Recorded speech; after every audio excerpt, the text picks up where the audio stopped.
Hello all, welcome to another one of my Diamond's Divine Creations. I am your host, Diamond. I do thank you all for listening and for watching, and of course joining me on today. So, of course, on this segment of Diamond's Divine Creations, I'm sharing another dinner recipe with you all, guys, okay? So, as you can see, I already have a lot of the ingredients I'm going to be using here, guys. We're going to be making meatloaf, sweet potatoes, cabbage, and hot water cornbread on today. Okay, guys? So, that's today's Sunday dinner, and we're just going to get started. Real quick, guys, please remember to like, share, and subscribe. That is your free way of showing your support to the channel. It is greatly appreciated, and I do thank you all so much in advance. So without any further ado, let's get to it. Okay, guys, so first things first, we're going to start working on what takes the longest to cook. So we're going to rinse off our sweet potatoes here. Depending on how many people you are feeding determines how many sweet potatoes you're going to use, guys, okay? Now, I start off with peeling my sweet potatoes, okay? So you're going to peel all of your sweet potatoes, and then what we're going to do is we're going to put them in a pot of water and let them get tender, okay? Just a little bit. You're not going to cook them all the way, but just enough to get tender. Just a little bit. It kind of cuts down the process of how long it actually takes. It also makes it easier to slice them up, okay? You also want to do this process for those of you who like your sweet potatoes to be like almost like mashed potatoes, especially for those of you all who want to make a sweet potato, say, casserole, okay?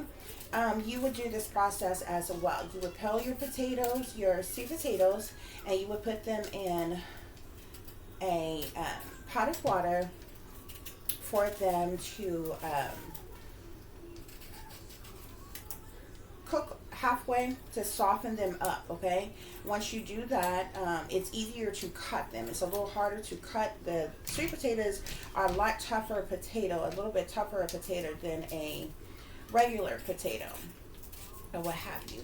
But obviously, if you cook it for a little while, it makes it easier to slice through and to cut. You can do this with a knife. It takes a lot longer if you have a potato peeler. Trust me, it goes so much faster, so much easier. It don't have to be pretty, it don't have to be perfect, but you do want to get all of the skin off of your sweet potato, just like so. Okay, guys, and this takes the longest to cook. So anytime you're cooking, whatever takes the longest to cook, you want to start on that first. Okay. So we have all of our potatoes peeled here. Okay, guys. So you're going to get you a pot of water here, nothing else in there. You want to put your potatoes in there, okay? And let those potatoes boil for, I would say, maybe 10 minutes, 10 to 15 minutes, okay? Really enough for them to soften up, okay, guys? Okay, y'all, so now while we have our potatoes boiling, cooking, getting soft really quick, you want to take out your cabbage. And again, depending on how many people you are feeding, depends on how much of this cabbage you're going to cook. Of course, we're going to rinse that off. Okay. And I'm the only one in my house that eats cabbage, so it's just me and my daughter, like I told you all before. So I'm not going to be cooking this whole head of cabbage, but I'm going to do enough to show you all how to fry cabbage. Okay, now like I said, I told you all before, there is more than one way for you to cook cabbage, okay? Cabbage can be steamed, cabbage can be boiled, cabbage can be fried, cabbage can be baked. Okay, it depends all on how you want it. We're going to fix some fried cabbage today. Okay, guys. So, again, this is not, you know, any type of fancy process here where it's some type of particular way that you have to cut your cabbage, but you do want to get your cabbage into smaller pieces. Okay, so we're going to cut this cabbage up like this.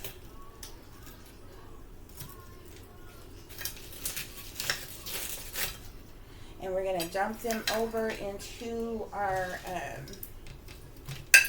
whatever, your draining bowl or whatever type of bowl like that you want to use. And we're going to rinse those off again. And we're going to go ahead and prep the, our cabbage. Now, fried cabbage doesn't take long to cook, okay? So we're just going to go ahead and go along with the prepping part because we don't want our cabbage to get done too soon. Now, if you were baking your cabbage or if you were boiling your cabbage, that takes just a little bit longer to cook or what have you, and you would definitely need to go ahead and get that on right away. That way, by the time everything's done, your cabbage will be, you know, cooked down and real tender. You know, if you like your vegetables, especially like greens, like if you want your cabbage cooked like how you cook greens, really, really tender and soft, then you definitely would want to boil them, okay? When you fry cabbage, that cabbage is cooked, but it gives you that crisp type of taste to it, you know, where it's not, you know, really, really soft like, say, greens, when you cook greens, okay, guys?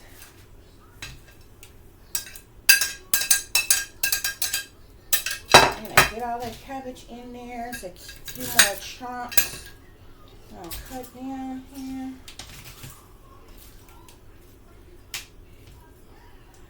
And you're going to go ahead and finish. You're going to rinse these off. Finish prepping the cabbage with all our seasonings and everything else. We're going to add to it. And we're going to set it aside. That way it's ready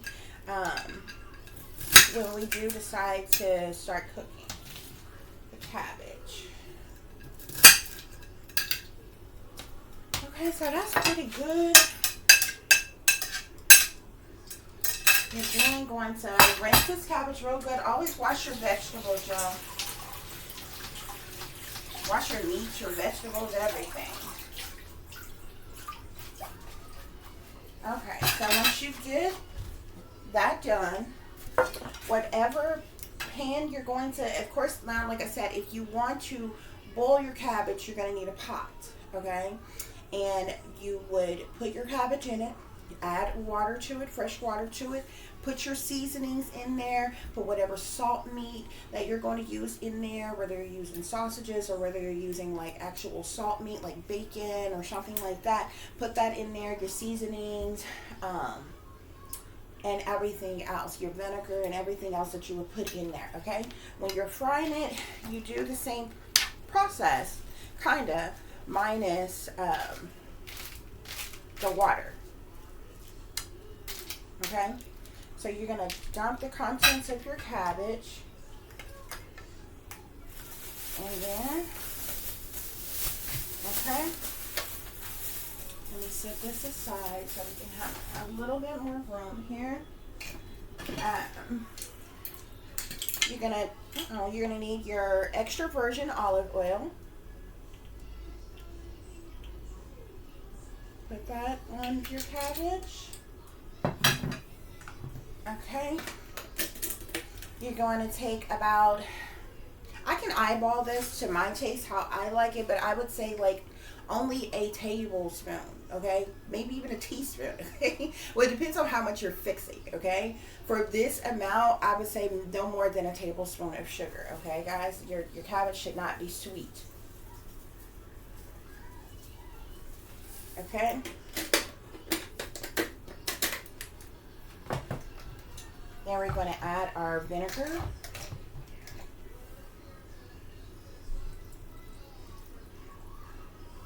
Okay, and I would say no more than maybe 2 tablespoons a tablespoon or 2 of the vinegar. To my liking, my taste buds, I would say like 2 tablespoons of the vinegar. Okay, guys, and then we're going to add our seasoning. So I'm adding onion powder. I'm adding garlic salt. For those of you who don't like, you know, a lot of different seasonings, you can go with just salt and pepper. Okay, it's not going to be very flavorful, but you know, some people don't like all of that. We have garlic powder here. Okay, we're going to do black pepper.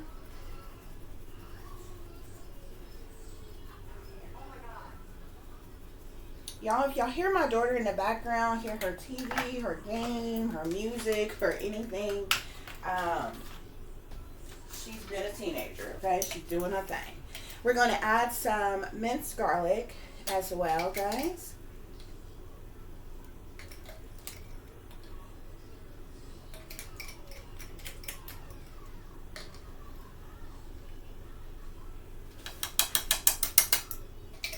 Okay.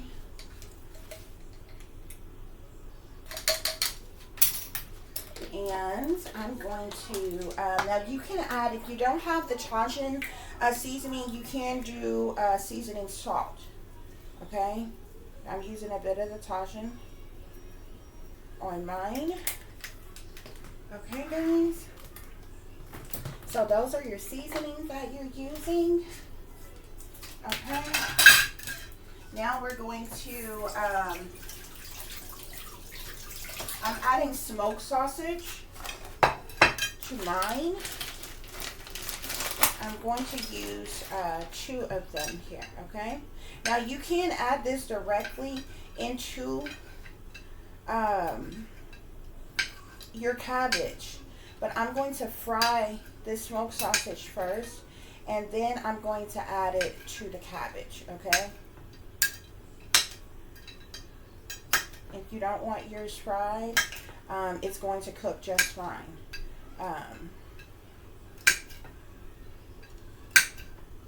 And this is going to give like just a bit of spice to my cabbage, because this is the jalapeno smoked sausage I have here. This is Eckrich I'm using here, but they have the Johnsonville smoked sausage. They have different brands of smoked sausage. So, I mean, you know, whatever brand of smoked sausage you want. Some people, if you don't want that, you can do bacon, okay? Or whatever type of smoked sausage or salt meat or whatever you would like to add to your cabbage, guys, okay? So we're going to set this on the stove, set it aside. I'm going to fry up the smoked sausage, then we're going to add it to our cabbage. Okay, guys, so once you set your cabbage aside, your seasoned cabbage, and you know, once you cut it up and season it and everything and get those sausages going, we're going to cut up some onions here, guys, okay? Actually, some onion and bell pepper here. And you are going to add, we need onions and bell pepper today for both the meatloaf and the cabbage. Okay. So we're going to add some of this to the meatloaf.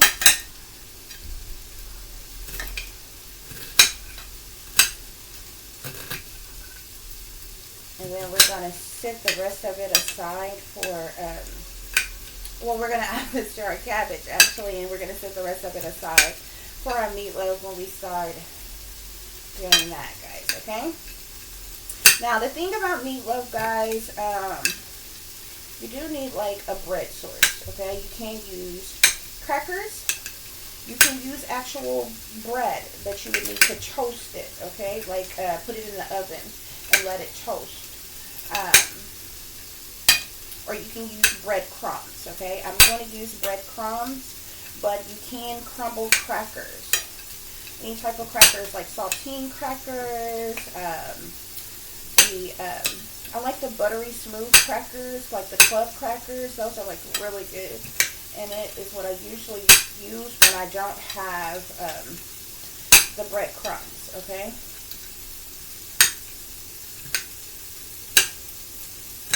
So whichever one you would like to use with that, okay guys?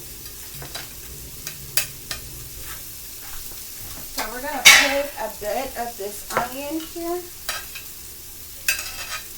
in our cabbage,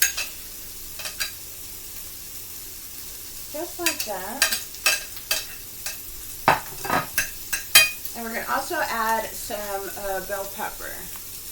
So I'm just going to cut up just a little bit of this red bell pepper and our cabbage here. You can use green bell pepper or red bell pepper, but guess what, guys? When I got up this morning to take out my meat to unthaw, I realized I was out of green bell pepper, which is kind of what I prefer, but red bell pepper is basically the same. It's just red. So you just need a little bit of bell pepper, okay? That's all.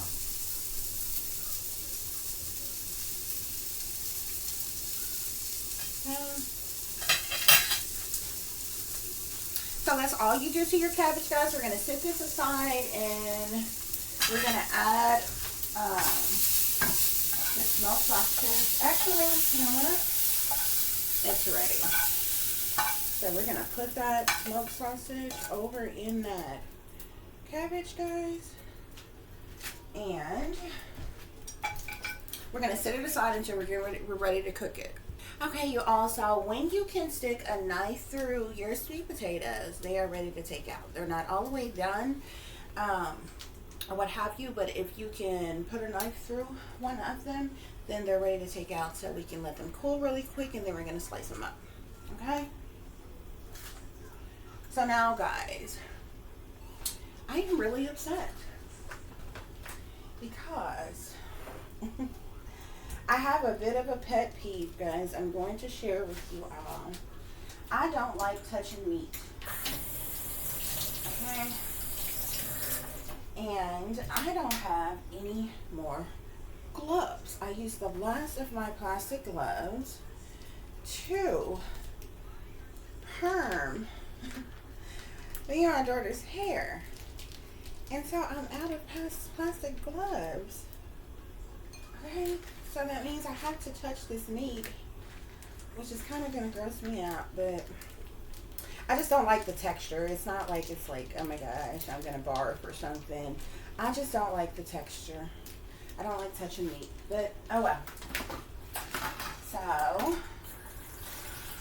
that's a little pet peeve of mine, guys. Okay, so now we're going to prep our meat for our meatloaf. I'm really kind of eyeballing this because I'm gonna see how much I'm sorry guys, I'm gonna see how much of this I can do with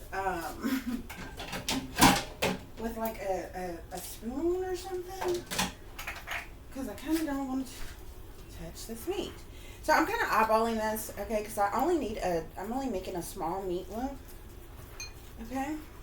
Of course, you would probably want to use this entire package for your family here, okay? Or even a whole larger pack of, whether you're using ground beef, ground chuck, they even have ground chicken. I actually prefer ground chicken, but yeah. So, what we're going to do is, okay, get your meat on a plate, in a bowl, whatever you're going to use, guys, okay? And the first thing we want to do is season this meat. So I'm going to start off with just a regular seasoning salt here. Okay, just put a little bit of that on there. I'm also going to do a little garlic salt.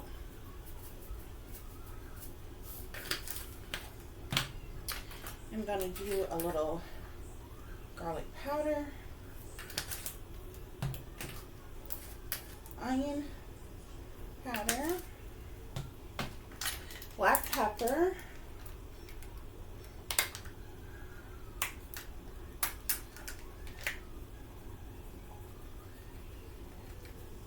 I didn't pull them out yet, guys, but you actually need tomato paste and ketchup for a meatloaf, okay? At least that's how I do it, okay?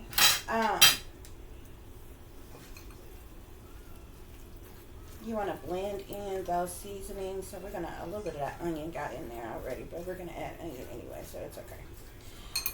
You're going to flip this around, guys. I'm trying to keep from touching this as much as possible. When I mold it, I'm going to have to touch it, but this is how we going to do this thing for right now, okay? You're going to flip that over, okay?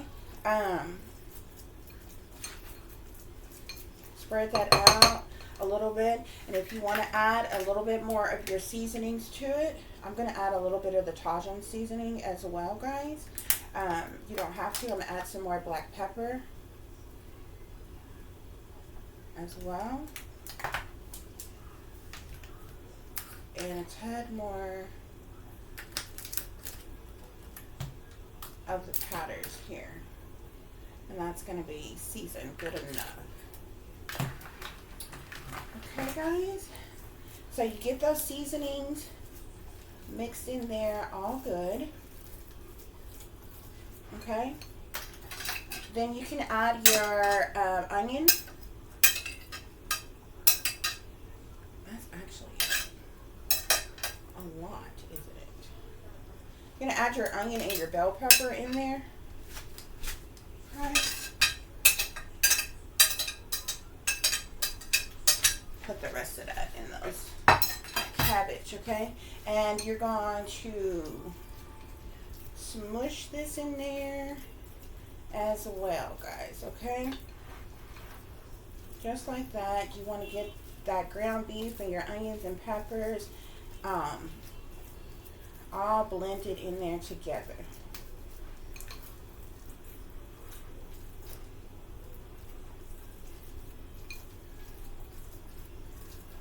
You just kind of want to keep folding it in. Just like that. I think I'll use just a little bit more onion and pepper than I needed for this small amount, but it's okay. Keep folding that in just like that, guys, until it looks like this, okay? You got all those onions and peppers blended in there really good,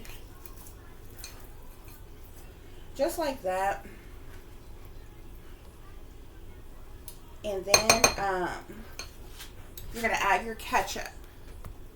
Okay, y'all, so we're going to add our ketchup in here, and I would probably say like half a cup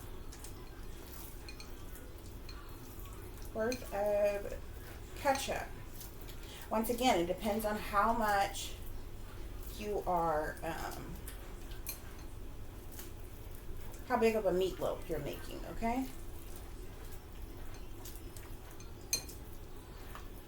And get this all blended in there. I am going to, like I said, this is something extra. This is not a meatloaf requirement, but I am going to add some green chilies to mine. Okay, and these are just green chilies diced. Okay, I'm gonna add a few of those to mine. It's not a requirement. You can do it. It's okay to do it, especially if you don't have that green bell pepper in there. Okay, so we're gonna blend this really, really good.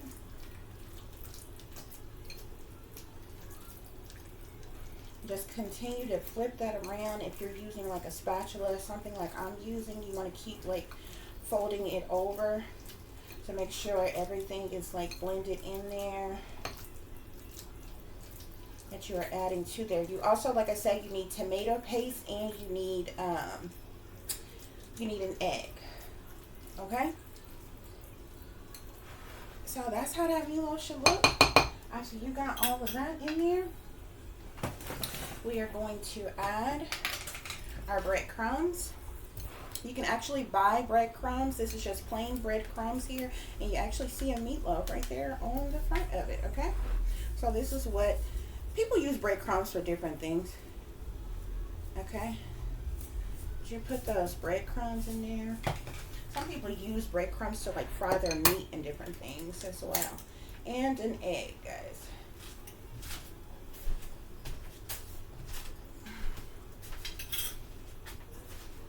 And you want to blend this into your meatloaf as well, guys. I'm going to see how well I can do this without just digging in and using my hands, which is how you're supposed to do it. So make sure that it's all blended.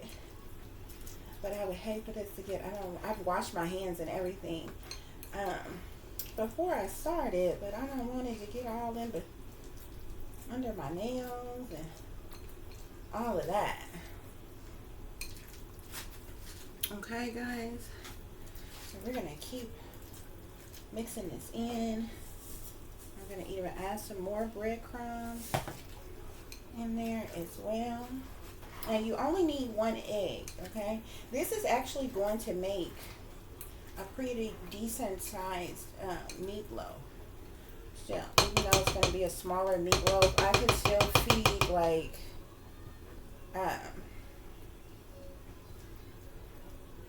maybe 3 people from the size of this meatloaf. You want to make sure all of those breadcrumbs are blended inside of there. Okay, guys? Now, like I said, if you don't have breadcrumbs, you can use crackers, which is what most people use, okay? These buttery smooth crackers are so good, okay? You would just take your crackers and crumble them up really fine to the point of having like, making it look like these breadcrumbs or whatever, but you just crunch them up as small as you can get them crunched up, and you just add that to your meat and your other ingredients. Okay, now if you don't have breadcrumbs or crackers, you can get you some bread, okay, just regular sliced bread, and put it in the oven and just let it toast. Okay, and when it get that crispy, toasty like on it, take it out, let it cool, and crumble it up. Okay, and that will be equivalent to your breadcrumbs, obviously. Okay, so we're gonna mix that in there really good. I think that is totally good enough.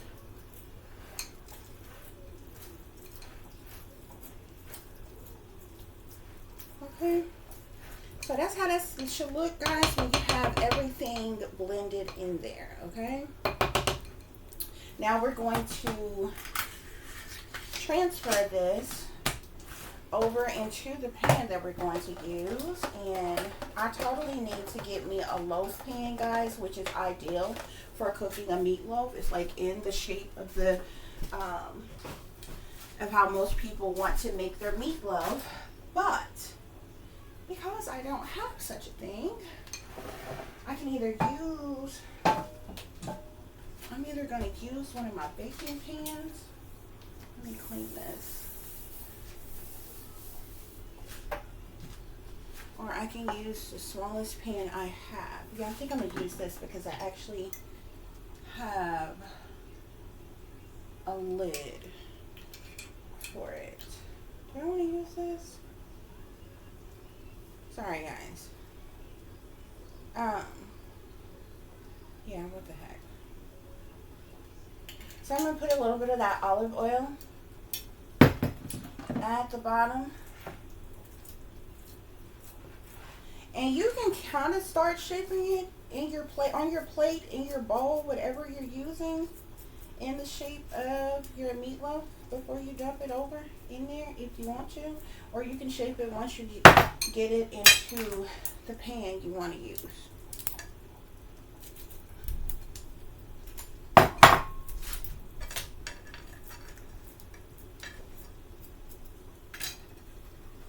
Okay.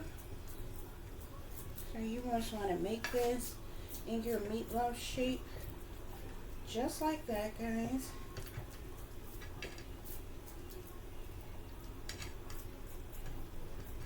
Okay. That's how your meatloaf should look after you have all your ingredients in there and it's all ready to go. Okay? Now all you have to do now is add your tomato paste. Okay? And you're just going to, like, almost like icing. You're just going to layer this on top and on the sides of your meatloaf. And this little can here, this is just a little 6-ounce can here. You really can use the entirety of this because you do want to make sure that this whole meatloaf is covered, okay?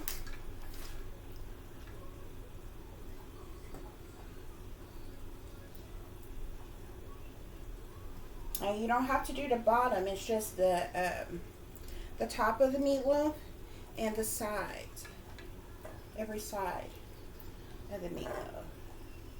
And just like icing a cake, you just layer it all the way around, just like so. Okay.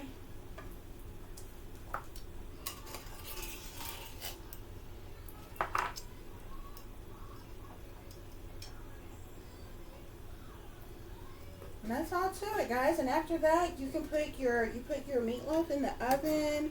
Set your oven to about 350, 400, and you want to bake this meatloaf for about 45 minutes, 30 to 45 minutes maybe. It just depends on how well done you like your meat.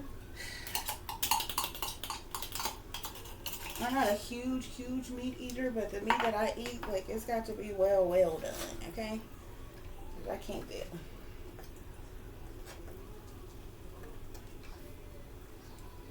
Yeah, so you just want to make sure there's, like, none of the meatloaf should be showing.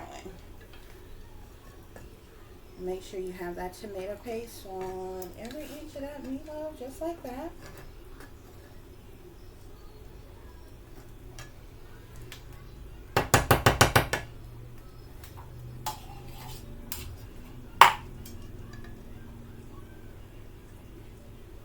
Okay, guys.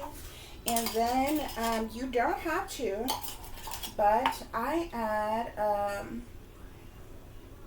a bit of Italian seasoning to the top of my meatloaf, guys. So once you get that meatloaf all pasted and everything, add you a bit of Italian seasoning on there, just like that. And now your meatloaf is ready to go in the oven. You're going to get you some aluminum foil and cover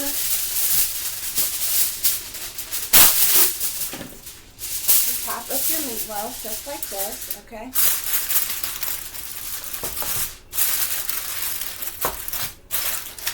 I would say cook it for the first 30 minutes, all the way covered like this, okay? Once you've cooked it for 30 minutes, it's really pretty much done. But you're going, after 30 minutes, lift up the sides of that aluminum foil, okay, and let it cook another 15 minutes maybe without, you know, with the aluminum foil lifted on the sides, okay, guys? So that's all it is to that. Okay, guys, those potatoes are ready. Okay, you're going to take them off the heat and you're going to let them cool for a little while. You actually can pour the hot water off of them, pour cold water on them so they can cool a little bit faster. Okay, guys, so for those of you who want to make things simple, maybe want to make it easy and be done with it, you can use your corn muffin mix. It is sweet, it is good, it's wonderful, okay? However, if you want to make your cornbread from scratch the old-fashioned way, you can get you some cornmeal, okay? Yellow cornmeal, white cornmeal. This I'm using buttermilk cornmeal mixed, okay? Because we're making some hot water cornbread, okay?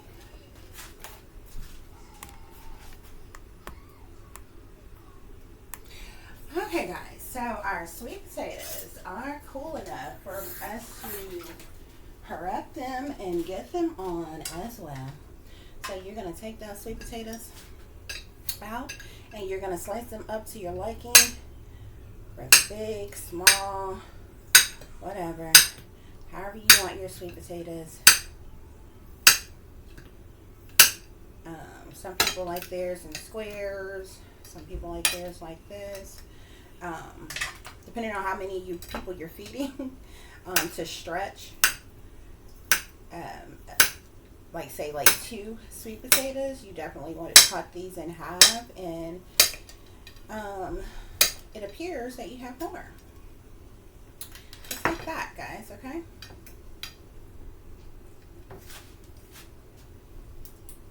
After you get those sweet potatoes sliced up, guys, you're going to put them back in whatever pot or you're using.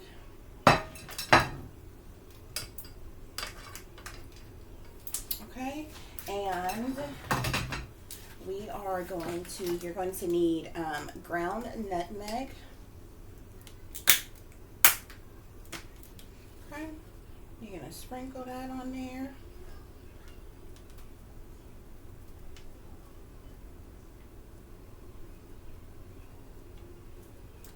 You're also going to need ground cinnamon.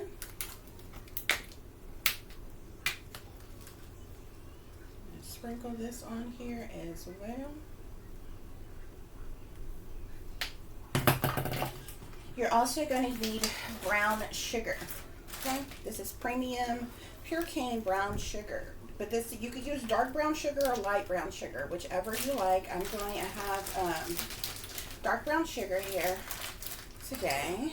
So we're going to add that brown sugar in there. Okay.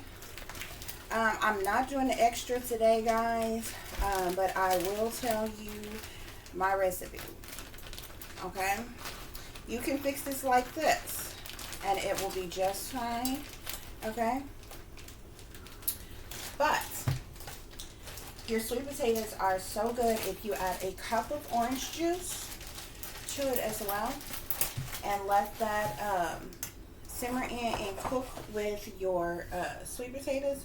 Add a cup of orange juice in there. It's going to blend in with that brown sugar, that cinnamon, and that nutmeg that's in there, guys. And when that get all simmered down and really tender or what have you, I've added, like during the holidays is usually when I do all the extra or what have you.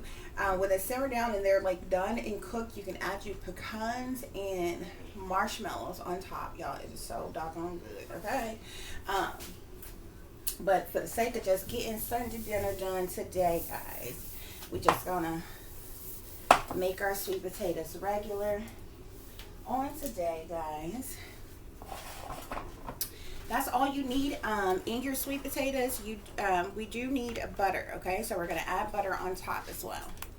Okay, guys, so we're going to add some slices of butter. Some good sized chunks of butter goes on the top of this, of your sweet potatoes. So I would say a good, like 4 good sized chunks, about like that. On there, guys. If you're not using the orange juice, you can add a tad bit of water, not a whole lot, just a tad bit in there. Okay, guys, put a lid on top, put this on your stove, and let this simmer and cook up, guys, until your sweet potatoes are ready. Okay, guys, so now it's time to fix that cornbread. Okay, for those of you who haven't ever made hot water cornbread, it's really quite simple. Okay, you make up your cornbread batter like you're supposed to, and you fry it. You fry your cornbread kind of like you make pancakes. Actually, exactly how you make pancakes. Okay, so you're going to need 1 teaspoon of shortening or vegetable oil, 1 egg, 1 1/3 cups of milk, a 1/4 cup of vegetable oil and 2 cups of your cornmeal mix. Okay, guys? So I can pretty much eyeball this, but those are the exact ingredients that you're going to need as to how much you're going to use. Okay, guys, so you're going to start off with your cornmeal mix first. Get that in there. You're going to add your egg.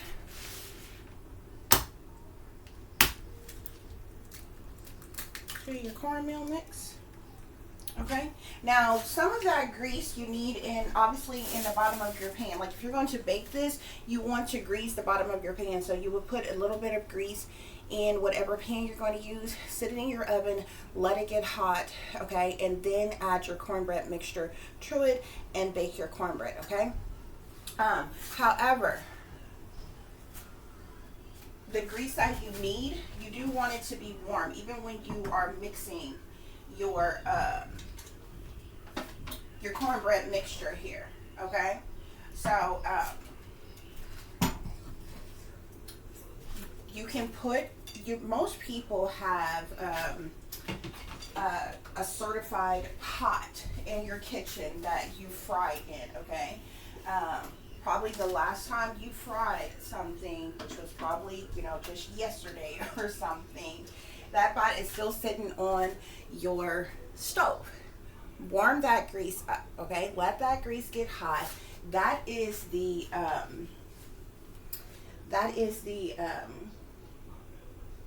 tablespoon of grease that you're going to put into your mixture here with your cornbread. Okay, the other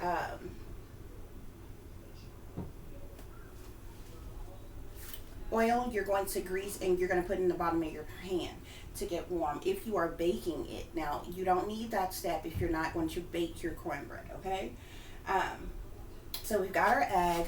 We want to add our milk. Okay, and so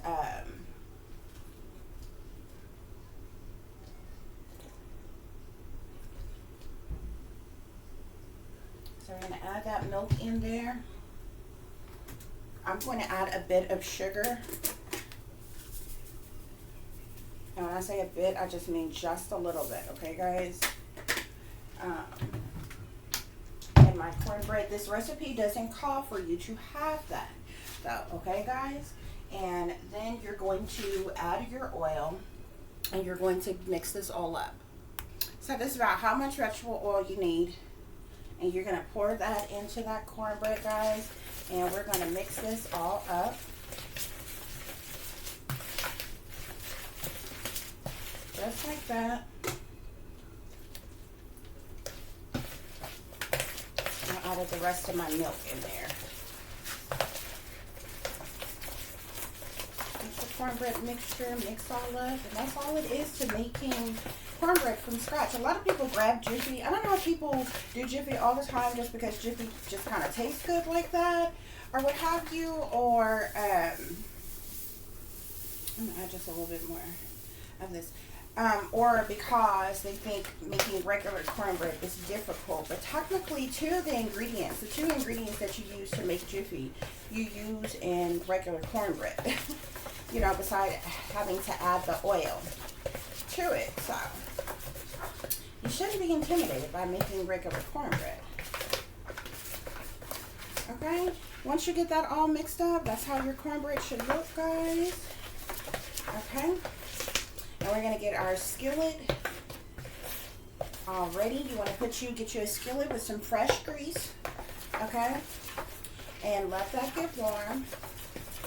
Okay, you do want your skillet hot before you add your cornbread mixture to it. Okay, guys? And then we can make us some hot water cornbread. Okay, guys, so once your pan is all ready, oiled up, hot and ready, you put that cornbread batter on there just like so if you were making a pancake. Okay, and you fry this, okay? When it's done on one side, you flip it just like you do a pancake, okay, guys? And that is your hot water cornbread, okay? Okay, y'all, so when that hot water cornbread is done, baby, it is supposed to look just like this, okay? Put you some butter on the top of there, and you're going to repeat this process until you have all of your cornbread batter complete, okay? And that is hot water cornbread, guys.